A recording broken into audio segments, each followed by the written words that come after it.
Welcome back, rescuers, to the Lucky Die. Previously, Balance pulls a plan out of midair, Rhal gets dumped into the river, and Zaltanna spots a fraud. With Benno and Elise safe, the trio teleport themselves into a nearby river, where Rhal feels the presence of the Spectre and Aimer guiding him to safety. They then head off to hopefully meet their cart and potential safety. Does either Homer or Jens have the ability to fix the damage from the fight with the hags? How will they resupply an instrumentless bard and a bowless archer? And how much further into the stalking is Rhal being drawn? I guess you're about to find out. Welcome back to the Lucky Die. Hi everyone, it's Philonda here. We thought we'd give you a heads up on a potential trigger warning on this episode. At 34 minutes 25 seconds, you'll hear me say something along the lines of, "It's your dream, girl," and you're going to want to skip forward to minute 36 at that point. We just do some gory setup for the scene, so it's not necessary to listen to, but there is gore to a child, so we thought we'd give you the trigger warning and a heads up on that. So if you want to bypass that for whatever reason, 34 minutes, 25 seconds, it's your dream, girl. Just roll forward to minute 36, and we'll see you guys in the episode. Bye.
Okay, you guys are hitting the end of night day 4, and you guys are making your way along this pathway towards where the caravan is. A few hours later, you guys are moving at speed, not very, very fast, but fast enough. Elise is no longer needing to lean on Balance to basically sort herself out. Benno is again walking with under his own steam without having to lean too heavily on Zaltanna. And up ahead in the distance, you can hear the sound of horses and a laden cart, which you know to be your RC coming your way. Balance is just, as we were traveling, Balance would give both of his short swords, one to Benno and one to Elise. Okay, they accept that gratefully. Just so that they have something to defend themselves? Of course, yeah. Because I don't need them? That's fair. Okay, yeah, you guys make your way. You see up ahead, you see the caravan, and it comes to a quick stop. The sun is basically mostly down at this point. It's not exactly nighttime, but it's that like twilighty, dusky feel that's going on right now. Confounded by the fog and the mist that you see it's around you, but you know, you can we all see it. come You're limping up. Yeah. As you come limping up, you see Jens basically stand up on the front of the cart at the bench, and she holds her hand up, and you see a small light appear on it. She casts light on her hand, and she says, "Now, who's who?" What? We are us. These are some friends that we were searching for. How do I know you're you? You tried to flirt with me back at the bar. You were super wasted, though, and probably forgot half of it. I've forgotten that, so I don't know if it's true. We had you read a book that had many languages. My book. Yes. But you could be anyone. Anyone could know that information. The people who left could know that information. They would know that information.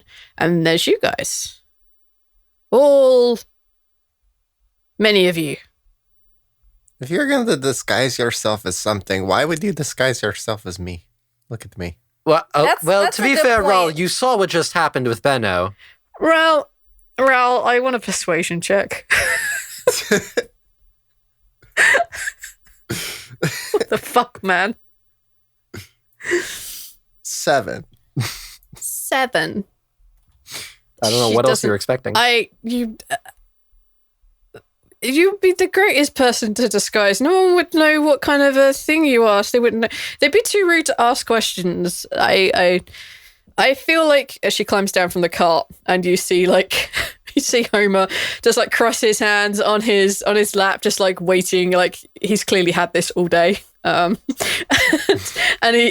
she kind of like wanders over to you a bit, like staggering to and fro. And she says, "You," and she points at Zaltanna. Yeah, what's up?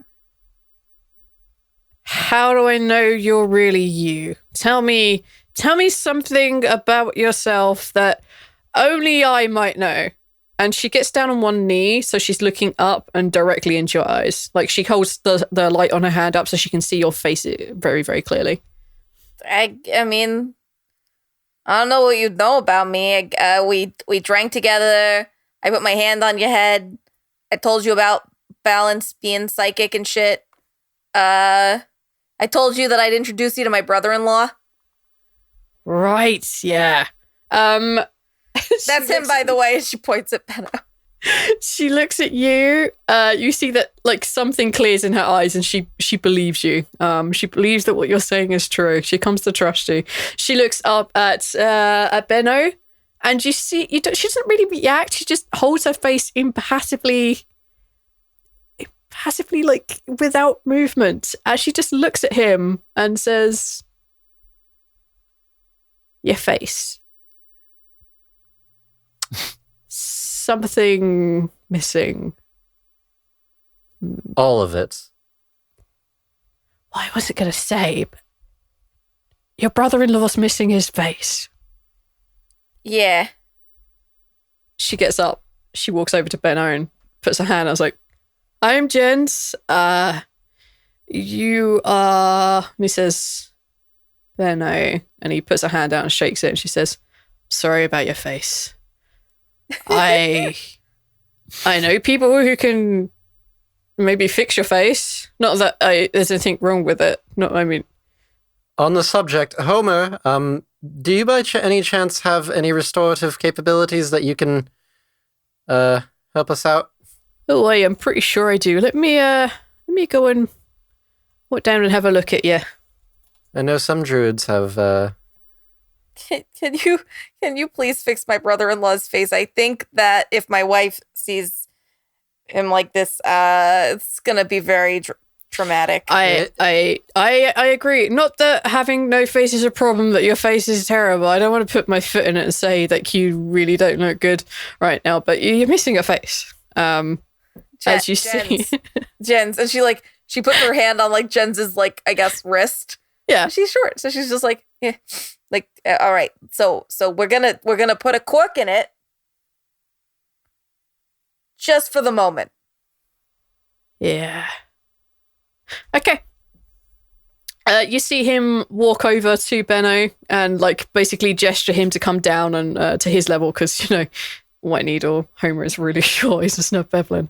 Like you see Benno like sit down on his knees and sit back on his haunches, and you see the druid reach into his pouch and he pulls out some things and begins to rub them over his face. And over the course of a few moments, you see a dark green glow emanate from Homer's hands. And as he pulls his hands away, you see him reach for his staff and just bap him very gently on the top of the head. And you see a bright flash of bright green light, and Benno's face has been restored. Hooray! Hoorah! Homer, do you have another one of those? We probably do. Let me have a look. I kind of got... Let me see if I've got enough energy. Oh, I do, because I've got loads of spell slots above that thank one. God.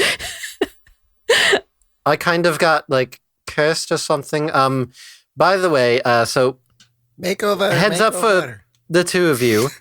We're going to need to be very careful because we were attacked by 2 hags. A mirror hag and a blood hag? Oh, those don't sound very good. No. However, I figure with more of us and with us being recuperated somewhat, we'll stand a better chance than we did when we were in a hostage situation. Yeah, now we know what we're looking out for. We should be better prepared. Now get down to my level and I can see what... So what's ailing? He like stops mid-sentence, looks at Benno, who had his entire face ripped off, and looks at like the few warts, droopy eye that you have. Now, I'm not saying that nobody's pain is worse than anyone else's, but you just seem to be a little bit... I mean, you could probably function, right? Balance Pete reaches into his coin purse and pulls out 5 gold and is just like, could you just please...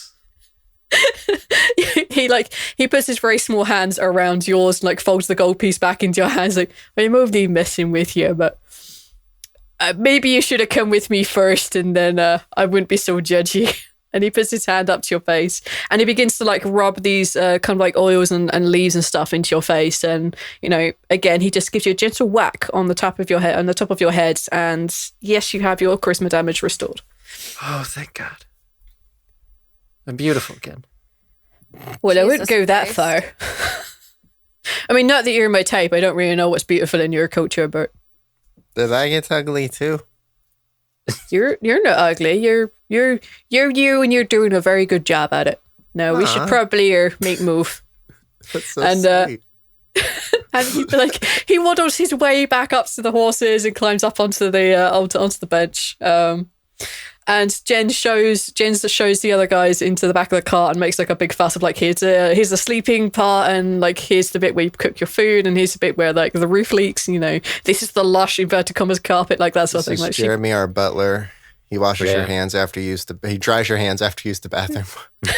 Oh my God. You tip him. He takes tips. Now, Homer, do you think you'd be able to guide the horses in the dark for a little bit? Oh, I think they'd be fine. I mean, we gave them a little rest a bit far up, and you come up to meet her still. I think we'd probably have to travel a little bit in the dark. Not too Okay. far, though. I don't want to overexert them, and they won't be too far enough away tomorrow. Well, if we can get over the bridge within the span of the next hour or two, I would like to put as much distance between us and the hags as possible.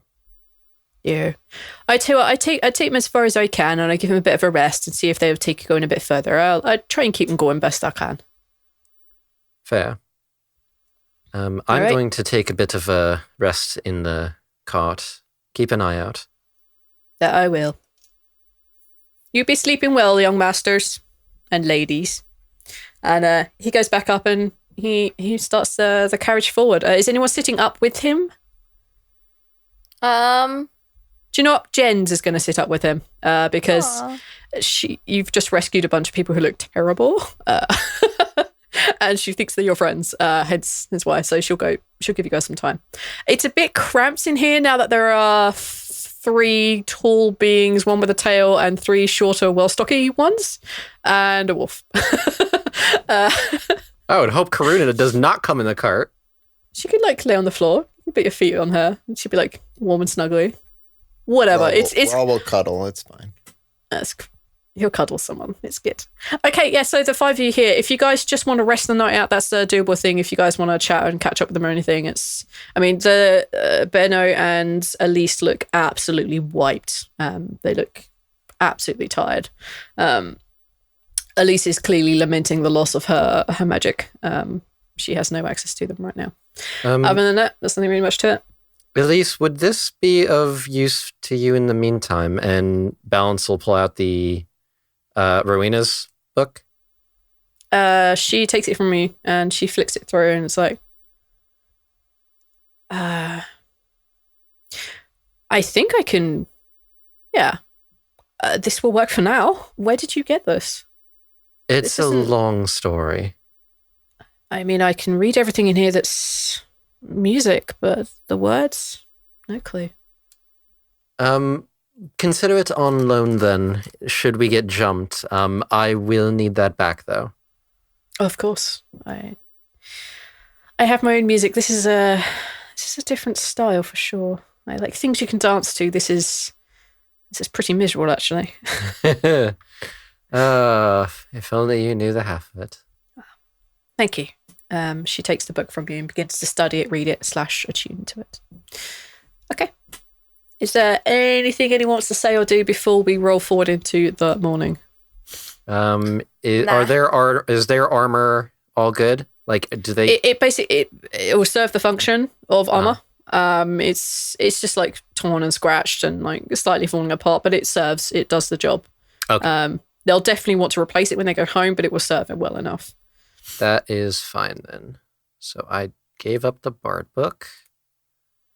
I'm sorry, I do not have any other armaments with which to supply to our NPC friends. I know. You also handed over your bow and your arrows. My bow and my arrows are gone. Does Zaltanna have a crossbow or a bolts or anything? Hand axes. Okay, that's useless. That's not good for Benno. That's not his thing. Yeah. Right. Okay, that's... They both have a short sword. They're both a short swords. That's okay. That's doable. Can I make a flute out of acid and take one smaller stick and like put acid on it and then kind of like twist it into it to make like a hollowed out stick and then just with my claw dip acid to make little holes and make a flute? It sounds like you're making a recorder. People have a recorder than an actual flute, and it won't sound good. Well, it's a makeshift thing. Come on. It's just until she gets her good one back. It's a stick that I've made with some spit. I'll tell you what, make a... Jesus Christ, dude. I'm going to say that you have the materials around on you. You picked up a bunch of wood when you were at... We're in a bunch of wood, right? Yeah, you can find wood easy. It's not exactly a straight stick. You find a stick. Hang on, I just need to open a character sheet. 1 second. I'm trying to figure out what to make you roll here, dude. Like, a part of me needs you to roll some sort of intelligence check. To put a hole in sticks? Yeah, because it's a very finicky thing. It could also be like dexterity, I guess. Yeah, I mean, I'm going to go with dexterity, actually, because it's a very finicky process you're trying to do. You're trying to hollow out a stick and then put up... Like, the other holes, they're super easy, but you're trying to hollow out a stick without, like, disintegrating it. Lucky for you, one of Elise's weapons is a flute. One of her proficiencies is flute. Oh, I know. So that plays really well. Her flute plays... Rhal compliments it on her flute playing once in the past. I believe so. Because he saw it in memory. Okay, I will say that you can make basically a recorder, but she could use it as a flute, and it would be very, very, very temporary. That's what he's doing. Like, it probably won't withstand a lot of magic use. It's a nice gesture that is supposed to hold her over. He's by no means making like a very classy thing. Yeah. Okay. In that case, I'm gonna call for a sleight of hand check, because it's a very finicky process that you're trying to do, and you are using your claws to make like the other holes and guide things, and it's a very finicky process. I'm going to ask a sleight of hand on there. 18. You make my first flute. It's real bad, but with some minor adjustments, she can make a real bad tune out of it, exactly like a recorder. Yes. It's not good by any stretch of the imagination. It takes you all night to do this, bar the bare minimum amount of sleep. If you go for another bare minimum amount of sleep again, I'll give you exhaustion, but I will let it slide for this one. You make a really crappy recorder. So when she wakes up in the morning, she sees this flute thing next to her. It's almost like she doesn't have the heart to tell you how bad it is, but she makes a good job of it, and it sounds vaguely passable if you like recorders. Good job, Rhal. Rhal, you can have some inspiration, my dude, because that's cute and adorable. Rhal is sitting there trying to play cross buns. All right, so you spend the night making a recorder and get the bare minimum amount of sleep needed for tonight. You do this again tomorrow, your exhaustion.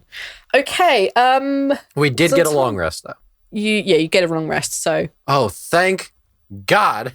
You guys get long rest, but there is the but. If Rhal does something like this again, he will take exhaustion. Zaltanna, is there something you wish to do overnight? Just sleep. I ain't got nothing else. All right. Again, no visitations tonight, unfortunately. Is there a way I can actively, and I know this is stupid, but I don't care. Actively attempt to seek out the Sandman while I'm asleep. You have to look in a mirror and say his name 3 times. I thought Mr. that's Bloody Sandman. Mary.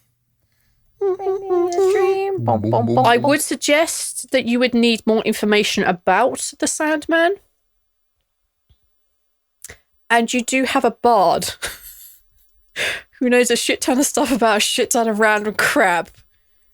Then I'm not going to go to sleep. I'm going to go talk to Elise. Yeah, it's doable. Yeah, you could use her ability of like recalling shit. It's not going to be as much as if you'd known it, but I'm going to give it a shot. Okay, all right. So Zaltanna walks over to Elise and sits down and is like, "Hey, Hi. Thank you for coming to get us. always." Did you find Honorino? I did. Benno wouldn't tell me much of what happened other than I didn't kill him. she nods as if like she understands and she knows that's what happened. Did you want to though? What stopped you? I'm trying to be better. I made a new pact with Tyr.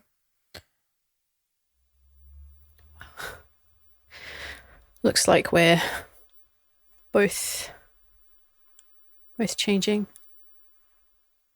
What happened? She tips her head and she looks over at where Jens's stash of alcohol is. And she looks back at you and she says, "It's been hard. And it's been hard, but I've managed to not for nearly 30 days now, and it's really hard." She tentatively reaches out to hug Elise. She takes the hug. Like, she knows that you know what she's talking about. I'll tell Jens to keep hers away and out of sight. She nods and smiles. She keeps looking over every now and then when you have a conversation, and you can just tell she's just itching to get up and get it, but she's trying to read this book and stay distracted. She says, "So is everything okay?" Oh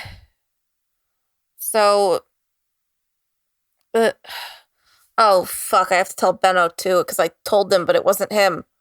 Shit. Benno's like in the car, like he'd definitely be able to hear you. Like he's doing that like half asleep, half not asleep thing. Meditation. Yeah, kind of meditating. Yeah. So I don't know if Benno told you that Odette has been visiting me in my dreams. She nods. In the last dream,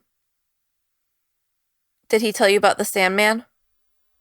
She nods.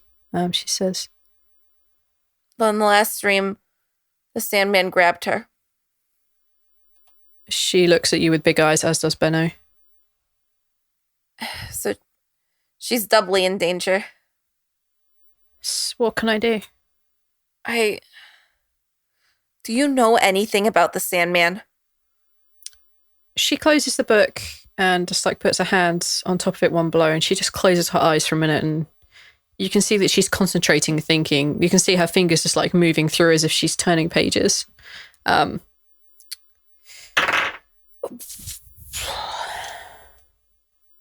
don't know a lot.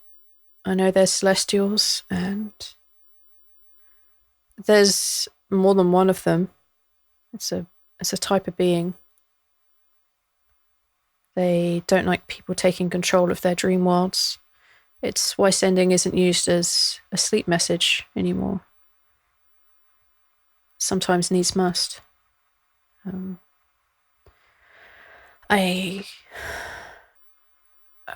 There are rumors that you can try and contact him in a dream. There are rumors that you can call him to you. But it's not an attention you want, and it's already on her. You may not call the right Sandman, but it's doable.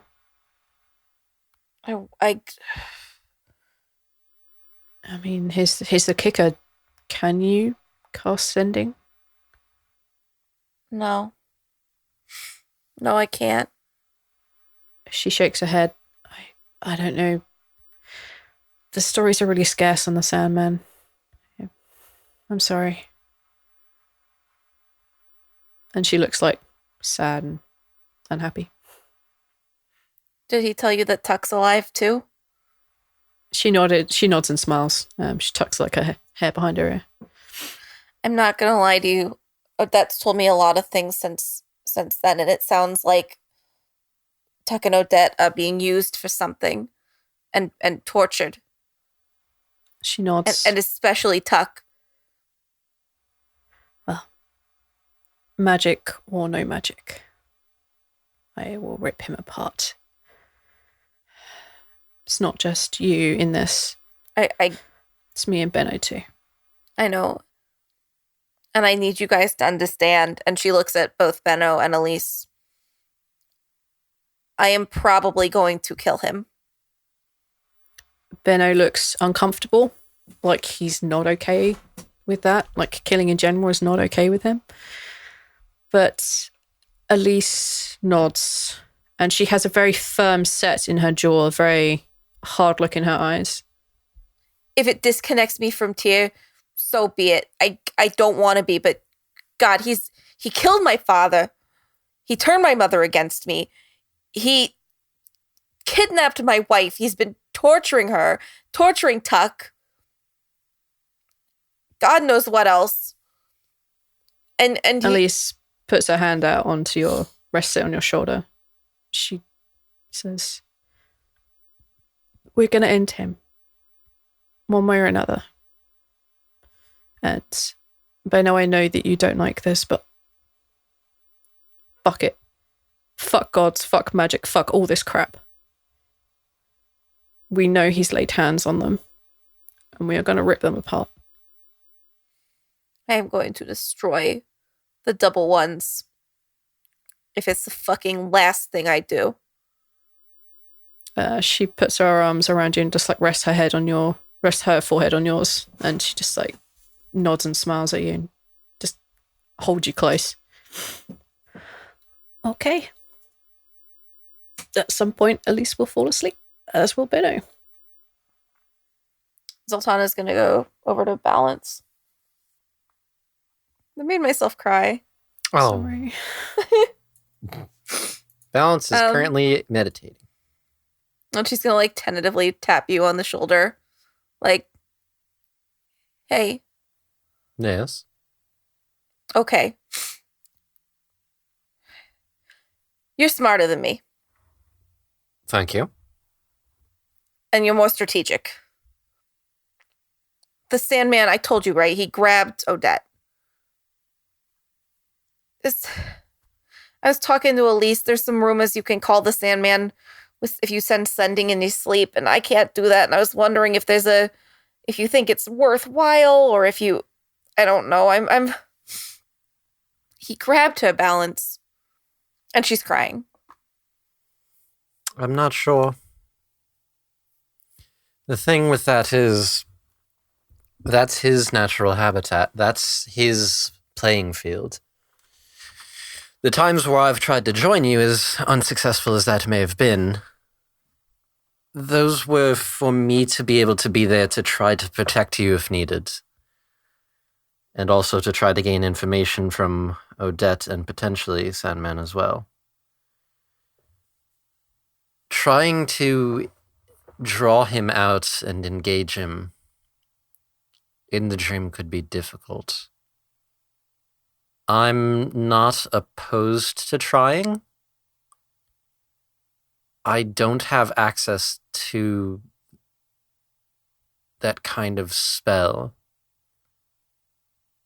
The only thing I could do would be to try to join you in your dream and see if there's something that could be done. According to Elise, we need to do sending or something. So it seems like. I don't have that. I don't think any of us here do, except perhaps maybe Jens or Homer, but they don't know Odette to send the spell out to her. Yeah. You're right. The only thing I could think to do would be for me to try to bait him into coming to your dream. I imagine my presence in your dream itself would be a conundrum to him. You said that's what drew him to Odette the first time, right? Yeah, but also the other thing is you'll be making yourself a target too. Wouldn't be the first time. We just got out of the middle of hags that were trying to essentially slaughter all of us. I feel like at this point, I'm a little desensitized to some of the things we've been dealing with. Yeah. All right. I'm willing to try. You would? I'll give it a go. I can't make any promises. I haven't been able to get in the past few times we've tried. Well, maybe that's because he's been lurking there every time. Maybe now that he's found Odette, it'll be easier. But he'll still be able to sense it. It's worth a It's shot. his realm. Okay. Thank you, Balance. If I can't get in, I'm going to wake you up, though. Okay. I don't think if you can't get in that he'll come, but sure. I'd rather you not go in with the expectation, and if he does show up, then it becomes an issue. That's fair. All right, I'll give it a go. Okay. Zaltanna lays down at Balance's feet. And Balance is just in his head going to say, Monarch, if you can lend me your aid in this. This time it's important. Yes, I will help. Does this mean that we're best friends? Maybe. Yay! Finally, right. it only took like 60 some episodes. We're like 64 now. This is 64. When I'm 64, they became best friends. Okay, That should be the title. Balance and Zaltanna become best friends. BFFs. Well, I guess best friends to do at the end of the world, I guess. Okay, so you'll go to sleep. Balance, I will need you to make your check, please. Yep. I'm not looking. Oh, dang, that's Snap. good. Oh, shit! Oh, 23! You did it! It's because you became best friends. That was the missing ingredient. The this power whole of time. friendship. That's the name of this episode, is the power of friendship. That was the missing ingredient this entire time. Oh. Okay. We just learned a valuable lesson about Roll20. It respects friendship. Friendship. Okay, and because like it gave Rhal a natural 20 on his hugs. So it's all about friendship in this podcast. Friendship is magic. The lucky die, friendship is magic. That's what everyone didn't know about this podcast is we're actually the thing that's going to save the world from ending is we're all just going to have a giant bro hug. I'm going to say that while you two are doing the dream thing, because you've had the conversation with Elise and with Thing and Rhal was doing his thing, that when it comes to like the morning shift, inverted commas, it's going to be Rhal that's out there. I just want to, someone's got to cover it and it can't be the two people who are unconscious and you two who are going through this. Right. Otherwise, it's not going to be covered. And Jens has done more than enough today, I think, as our poor Homer. Okay, so we're going to do you two first, and then we're going to go deal with Rhal. Okay. Zaltanna, this is your dream, girl. Where are you? I want to say Zaltanna's not having a good dream Of course. this time around because she's very stressed out. So she's having a dream about seeing Benno with his face ripped off. But it's like freshly ripped off. He's just oozing blood out of every part of his face. And Elise too. They both have their faces ripped off. Yeah, and they're essentially dying. on the ground you just see, the remains of people that you care about son's face. It's gross and uncomfortable. There are people that you love here, people that you remember from your childhood. There are like versions of Rhal and Balance here too, just spread out in a bloody mess in front of you, but you're unable to access your powers. You're unable to help them. Except... Oh my god, is it Talus and Caden there with no I can't do this to Talus. I will be murdered. No, do it. Embrace You didn't actually brutal. do anything. It's just Zaltanna's dream. Oh, you did it then. No, I can't put... I did it. I think there's a level... fine. Okay. And at your feet... She's already traumatized. She's traumatized. That's true. I'm gonna, as her player, I'm going to traumatize her more and say that Talus and Caden and Demi, like all of her new friends too. Bogrim. Okay. Bogrim. Oh, rip Bogrim. Okay, so you see all of them laying on the ground. Some of them are trying to call out for help. Some of them are unable to move, but you're unable to access your powers to help them. And then you feel a tap on your shoulder. And standing there before you is Balance with face. I look down at the faceless Balance on the ground. I look up at Balance with the face standing next to me. Down. Up. It disappears. Is that Oh, it really what you disappears? think of me? And then I remember I'm dreaming. Is that what I'm you like- think my face bones look like? Shit. I'm sorry. I was having a nightmare. I can tell. This is a little... This isn't usually what it's like when he shows up, by the way. Usually I'm having a really good dream. Like about, here's the regulars and I'm happy and everything is good. But just happened to catch me on a bad night. Apparently. You can hear Balance. This is new for you. Zaltanna has been dealing with this for a few days. You can hear this crying, this wailing, this kind of high-pitched scream, which is just in the background. She's here. Balance looks around. I've seen her in one of my dreams before. Did I tell you that? Can she hear? Can I? I don't know. We can go look for her while we're waiting. As you guys begin to walk across this field of faceless creatures, you look around and look down, and the bodies are almost very, very quickly replaced with paving slabs and with cobblestones. It's a place neither of you have really seen that much before. You're aware of these things, but you can't place this exactly. You walk across a few bridges, you work through a few empty buildings, and this all takes moments. Like, you are aware this takes moments. This is a dream way of moving. And just as you open a door into a dilapidated building at the side of a dock, as you push the door open, inside you find a very well lit, very well made room that's way bigger than should be appearing to the outside. And it's beautifully made out. It's very royal. It's something that Balance himself would be very used to having experienced. You can see some dogs and animals wandering around, but they're not really that much in focus. You can hear the sound of screaming much more prevalently now.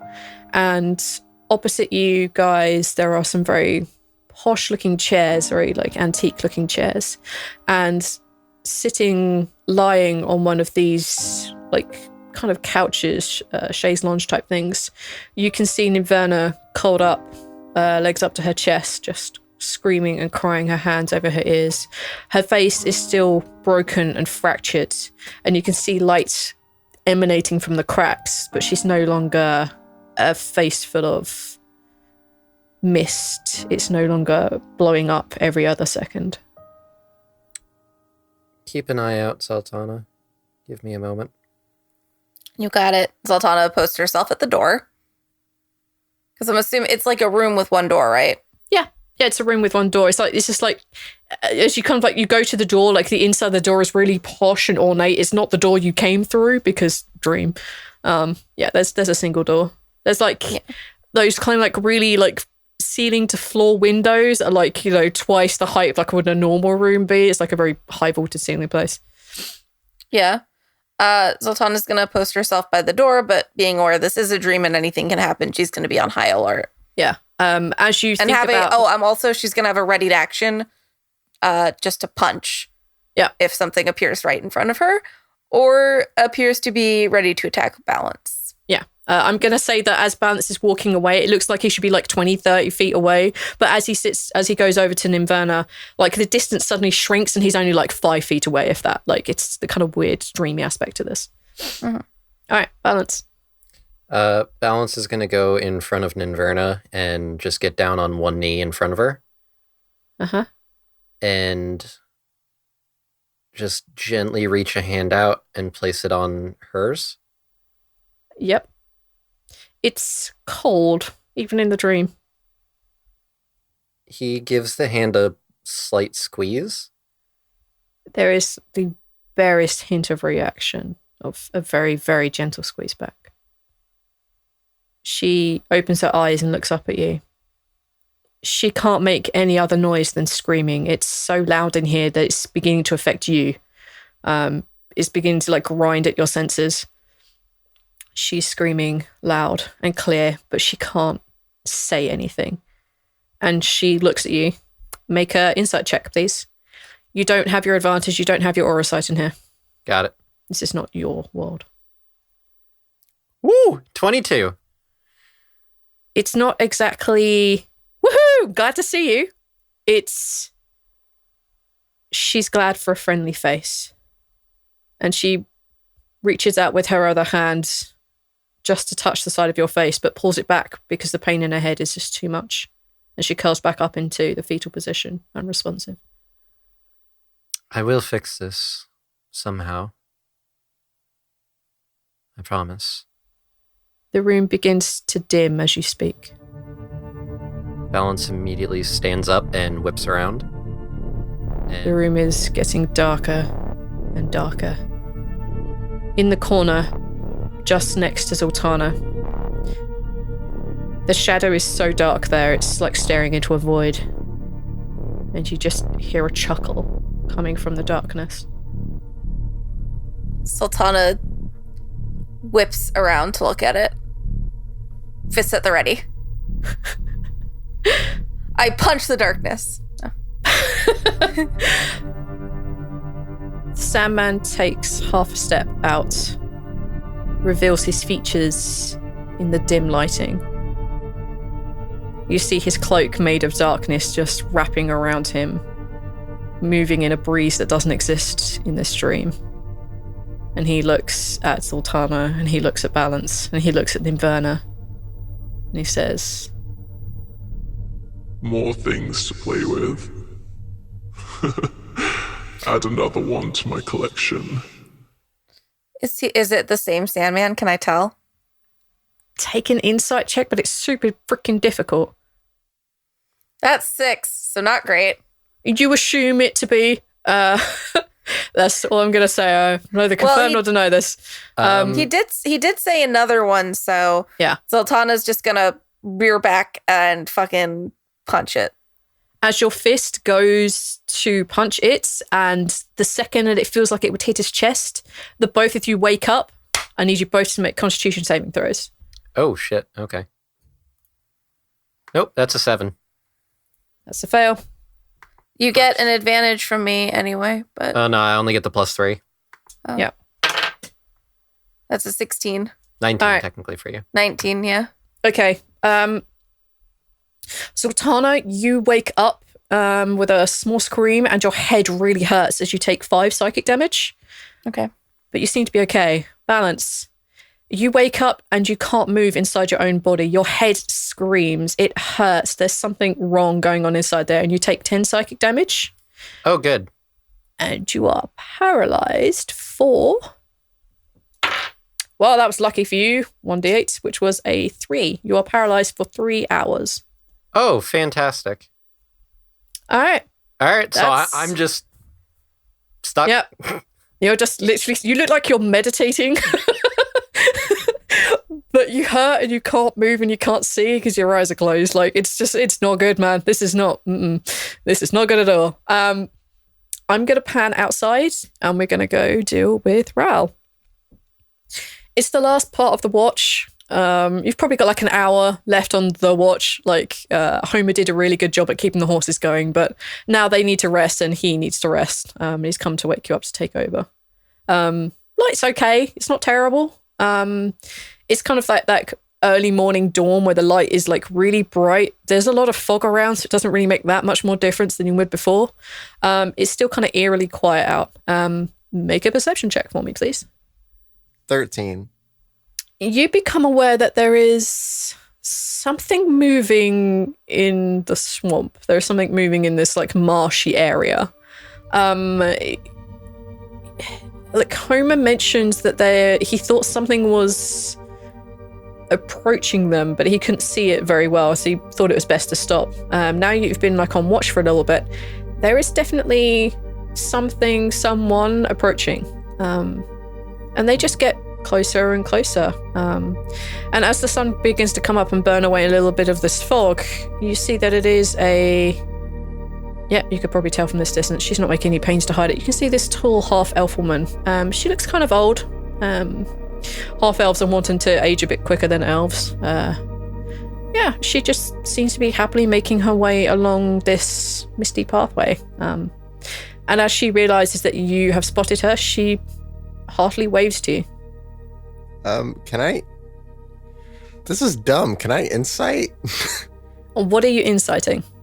I'm inciting to see because we're kind of off on our own, right? Yeah, you basically just like stopped on the path just a little bit off to the side when you found a dry area. Like you're not concealed by any stretch of the imagination. No, but like there's no people around, right? Like it's odd to see. Well, the hags are around. Well, yeah, but that's great, right? That's far behind you.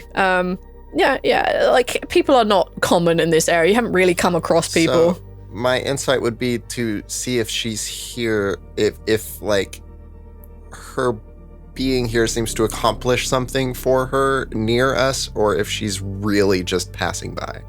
Okay. She's carrying a small pack with her. She appears to have been walking for a while. Yeah, go for it. Make an insight check. 21. She seems to be making her way directly towards you. Like she's heading down this path for a reason. And the reason appears to be when she sees you, your caravan, your group of people, you maybe. She makes her way directly towards you. She shows that she has no weapons apart from the walking stick which she's leaning on, basically a big wooden pole. It's not like a proper walking stick. It's just a guide stick. And yeah, she seems to be happily and quite cheerily making her way towards you. Stop, please. Who are you? You see her tip her head, and you feel like a pushing at your mind, but it's only very fleeting. She says, My name is of no real consequence. I am looking for an old friend I thought I sensed. I don't know if you've seen him. He's yay high. And she puts like her hand down, like towards like between like halfway up her thigh, and she's like, Well, last time I saw him, he was that anyway. I don't really know what he's now. Does your friend have a name? Yes, he has a name. We all have names. We all have collections of names. I mean, there's your true name. Your name you have when you're... She's kind of like, she's very slowly hobbling towards you. She's not threatening. She just wants to get closer to talk. We always have collections of names. Names that we are given at birth by our parents or whatever's around. And names that we've earned. Names that people give us.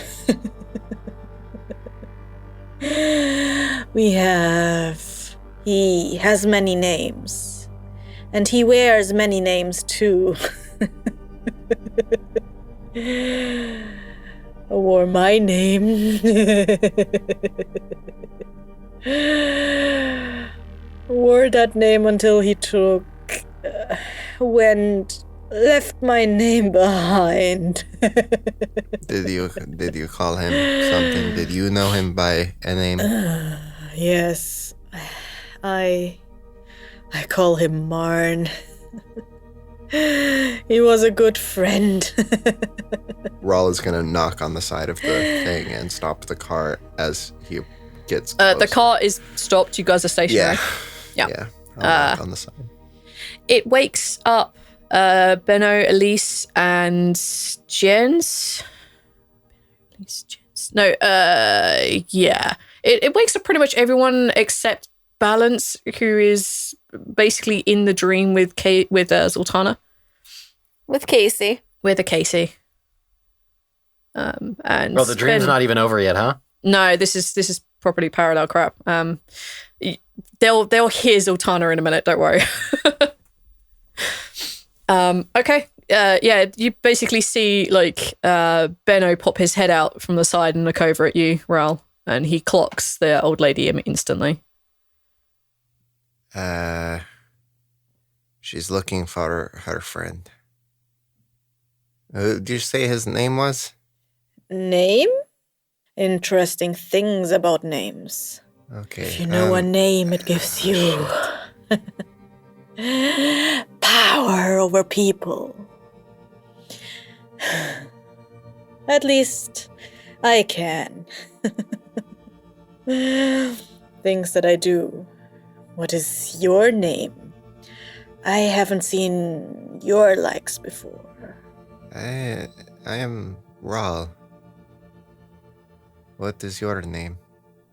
People. I think I asked that, and I think that I got the dodgy answer.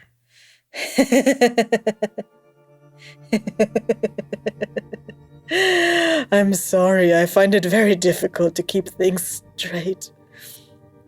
It's been a while since I've had... it's been a while since I've had clarity, ideas. What are you? Potentially an enemy. What is your name? They call me Lizzie. I think at this point, Rhal is going to be able to put it together. Okay, good. And Rhal will get up off the cart and walk in and see Balance paralyzed. As she says the word Lizzie and you get off the cart, you hear like a small scream from Zaltanna. No. That's a super small scream. Well, I'm trying to be mindful and also because it was funnier to be like... Rhal kind of pokes his head in. Concerned. Yeah, you pop your head in, Zaltanna is up on her feet or still sitting upright, I guess. Balance looks like he's just paralyzed sitting there. I shake him. You are aware he's shaking you. You just can't verbally communicate. I certainly make a con check. Thank you, Arch. Oh my god. Yes, you can make a con check. It's a 9. Oh boy. There is a significant amount of acid dripping from your nose. It's clear, it's thick, it burns like a mofo. And you're going to take some damage. So take your damage because I think we've got it written somewhere on your sheet. Is it the breath weapon or the spit? Yes. 2d6 versus 3d6. 6 is the 2d6. Question. Yes. It says I can't speak. Yes, you can use your telepathic abilities. All right. You do not require verbal, semantics, or components because, Snowflake character, so sure. Thank you. So it is the spit, the lessened damage, and not the full breath weapon? Okay. Yes. Because I'm pretty sure it's been the full breath weapon before, or I've used that. I don't know. I think we've left how much damage happens to him and when he gets knocked out kind of fluid because sometimes it's a really bad thing you're experiencing and sometimes you just flew 2 feet off the ground. So yeah. we leave that kind of fluid. You basically feel your nose burn like you should be bleeding and you put your hands to your face under your maw and you just see that it's nothing but acid that's poured down your face. And it sizzles. Get out of the cart so I don't burn anything. Oh, V, quick question. Did I technically get my long rest before this stuff? Yes. Okay. Yeah, you get everything back. Yeah, it's fine. Okay, so I just lost the 10 psychic damage after the long rest. Yes, yeah. Okay, you can feel Rhal shaking you. You heard the tapping. You heard something. I'm not going to say you heard what was going on, but you heard like movement and talking and stuff. Just, yeah, you're All kind right, of I'm semi-aware. gonna telepathically say to Rhal, "Help! I'm paralyzed." Do you say this to the guy that's passed out? He just took damage. You just took damage, you didn't pass out. Oh. Whew. Tell Zaltanna and Homer. Rhal wipes his acid away and looks back up and into the cart. Balance is paralyzed, he says. She's what now? Paralyzed? And Rhal is looking very nervous. Balance will say telepathically to Homer, "I'm paralyzed. I can't communicate except like this." Oh, right. me, Okay, that please. makes way more sense. And you basically feel him put his hands on the side of your face and just like tap various points on your face, like pressure points. And you just feel a slight tap on the back of your head from his staff, and you are no longer paralyzed. Okay. Oh, Balance like leans forward and puts his hands on his knees. Is like, that was less than pleasant. Holy. Okay. Rhal looks relieved as well. Rhal looks Zaltanna, relieved. next time we're going to do that. We need more backup. Yeah, definitely. Okay. That was, shit. I didn't even get a chance to do anything. Balance. No. What? Balance. Hi. I think someone might know someone here. And I'm going to gesture to the crazy woman. Balance is going to climb out of the cart. Yeah, get them. As you climb down and climb out of the cart, you see this crazy old lady in front of you. Let me give a better description than it's a crazy old lady. Half elf. She's a half elf. I need to make sure I go to my world information properly. Makes sense how she would still be alive after 50 years. It's only 50 years. She's wearing a very thin blue velvet cloth dress and very long gloves. They're dark black. Dark charcoal. It's not quite black. She has very long, unkempt grey hair as if she hasn't brushed it, and it's got like little twigs and leaves and stuff on it. Yeah, and she's leaning heavily on a kind of like walking pole, and she has a little backpack on. She's wearing really thick shoes. I'm sorry, I was distracted for a moment in there. Who are you? She looks up at you. She tips her head. You see her eyes go wide. You see them white over as if her eyes just rolled back in her head. She's staying perfectly still, perfectly calm. She rolls her eyes forward. You can see that they're a deep blue color. And she says, I'm Lizzie. You are... tips her head again, looks at the people around her, and she speaks into your mind. She says, You are Prince Dathrodir, the Elder, the one who is no longer a prince. You were thrown into prison, and you have my friend. and out loud she says, You can call me Lizzie. I will call you Balance. Balance has a growing smile on his face. I would like you to make a wisdom saving throw as you feel Marnak trying to take control, unless you're going to let him. I'll let him. It's more like a polite request to drive the car, rather than a forced takeover. You know that he could if he wanted to, but he's asking, hence why you got the heads up. I will mentally tell him I'll allow it, but I'm staying in the passenger seat. Yes, he gets that. He basically like bypass, you know, like the thing where you bypass all the warning signals because you want to go do the thing. Like, yeah, whatever you say, yeah, devil's barking, yeah, whatever. He basically does that, takes control and runs over to Lisbeth and picks her up and gives her a big, tight hug. You want my name? I am sometimes Kessie Riliniki, and I play Lisbeth. And sometimes I'm Karina on the White Wall. And other times I am Raka on Counterbalance. Names have power, so much power. If you leave me your name, I can do funny things with them. Or if you don't want me to do funny things with them, you can support us on Patreon. Then I will consider to leave your name off my list. Or if you don't have the money, you can leave a review on iTunes or Stitcher or wherever you leave reviews, Podchaser maybe. You can also get in touch with us on Twitter at TLDpod. Or if you want to hear another thing in which I wear many names in, why don't you listen to this?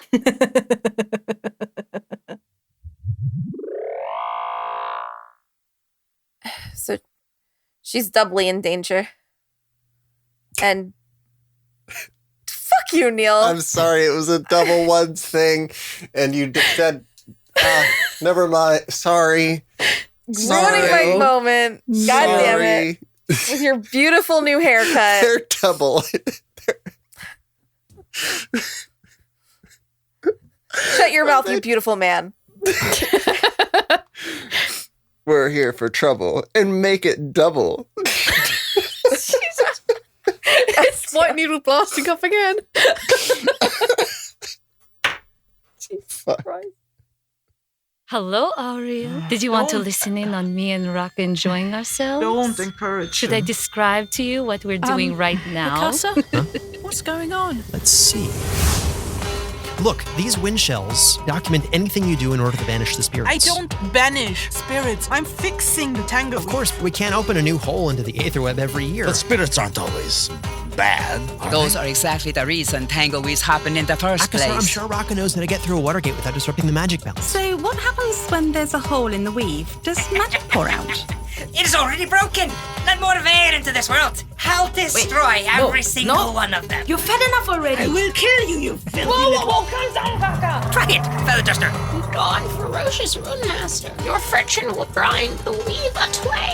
Yarta, in moments like these, I wish I could see the runes. What's wrong, Rocka? Is that tangle weave maybe too difficult even for someone as great as you?